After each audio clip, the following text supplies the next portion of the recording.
On Monday, the FBI announced that 150 people had been arrested nationwide for promoting child prostitution. 105 children were rescued.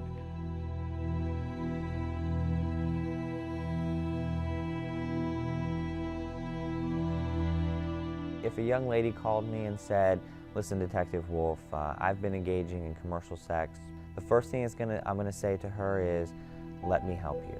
It's not gonna be, "Here are the handcuffs, we're going to jail," because we don't want to see that. And we've actually been working very, very hard to change the laws so that it's not even possible for us to charge juveniles, people under the age of 18, with prostitution anymore.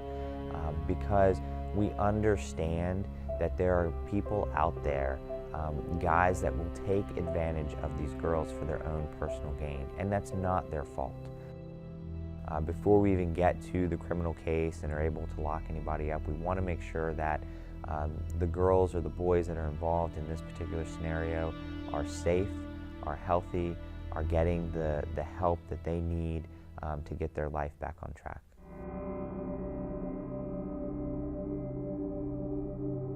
So there's several laws that kind of cover teen sex trafficking, kind of under the umbrella of human trafficking. Here in Virginia, you would not find the words human trafficking in the criminal code. But Virginia does have several laws that address the issue of sex trafficking that are very, very aggressive.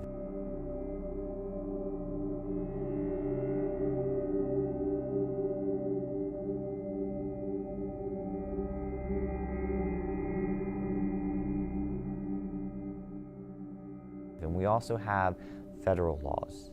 We have the Mann Act as well as the commercial sexual exploitation of children laws that are prosecuted very aggressively as well. Smith and his accomplices could face multiple federal charges for trafficking teen girls. Federal laws that prohibit sex trafficking include the Mann Act. The Mann Act of 1910 prohibits transporting any individual in interstate or foreign commerce for the purpose of engaging in prostitution or other criminal sexual activity. Also included in the possible charges against Smith are violations of the PROTECT Act of 2003, which prohibits child abuse and exploitation, including sex offenses and the creation and distribution of child pornography. And finally, Smith's activities could be prosecuted under the Trafficking Victims Protection Act.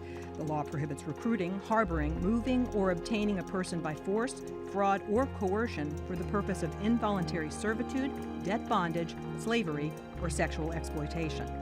The charges facing these traffickers could result in a life sentence.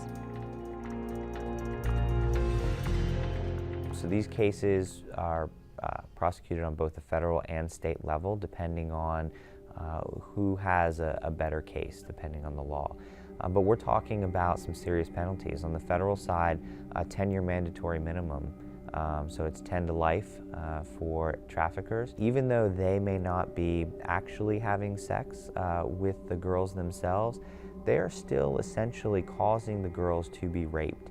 The individual that actually receives money for that, or any portion of the money, can be held criminally liable, so they can be put in jail for a long period of time for that.